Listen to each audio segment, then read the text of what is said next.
Здраво, деца! Денес ќе ви раскажам за Ана Павлова, неверојатната девојка која стана една од најпознатите балерини во историјата.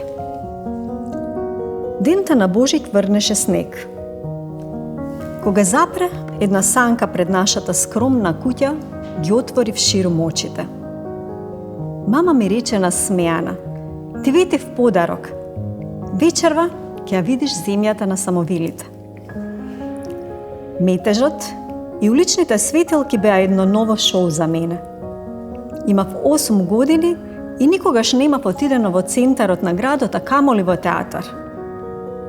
Кога се крена завесата и се откри една прекрасна златна палата, а сцената се исполни со балерини кои како да лепдеа, облечени во лелеави фустани, ми запре дивот.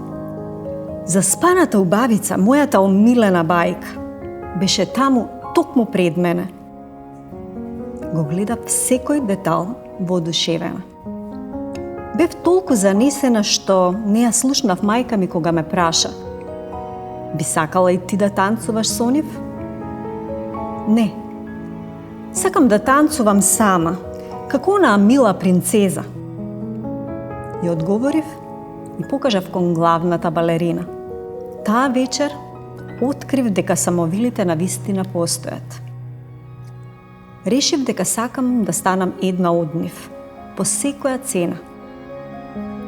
Следниот ден ја натерав мајка ми да ме однесе во Царското балетско училиште.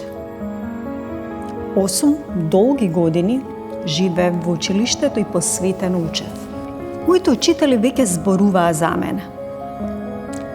Ова Ана Павлова, толку кревка, но каква железна волја и каков талент. И така, по дипломирањето ми беше понудена главна роља во Царскиот балет.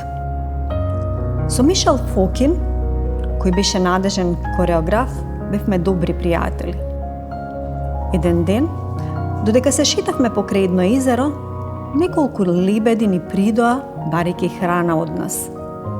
Тогаш јас шепнав: "Ја обожувам лебедите. Често доаѓам овде и..." Мишел, гледајќи ме, ги подигна рацете возбудено и во тишина со поглед помина преку моето кревко тело, моите кафеави очи и бели од тен. "Ке бидеш лебед, Ана. Ќе ја создадам најубавата кореографија во историјата за тебе. Ќе биде полна со љубов, страст, убавина, трагедија.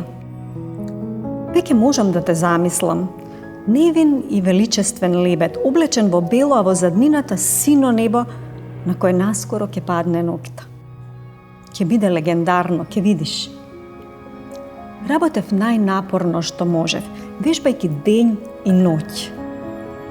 Не сакав само да ја имитирам елеганцијата на лебедот, сакав да станам лебед. Како што предвиде Мишел, лебедот стана мојата пресвртница кон славата. Аплаузот од публиката ми помогна да сватам дека целта на танцувањето беше да ги натера сите да заборават, барем за неколку часа, на потешкотиите и на проблемите од секојдневниот живот.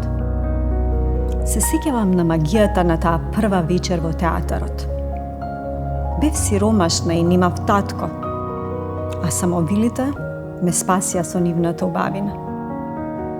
Сега можев, или подобро речено морав, да направам магијата да стане стварност за некој друг.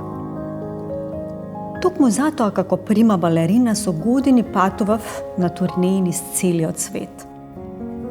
Сакав да ги однесам најпознатите балетски представи како Жизел, Лебедовото езеро, Пепелашка, на места каде што никој не танцувал претходно. Единственото нешто кое што ми беше важно, беше да им дадам радост на оние кои ме гледаа. Токму како што секоја вистинска балерина треба да прави. Сакаш да бидеш како Ана? Вложи ги своето срце и сиот свој труд во се што правиш. Никој не станал успешен само со талент. Treba naporna rabota, za da se pritvori talentот во гени.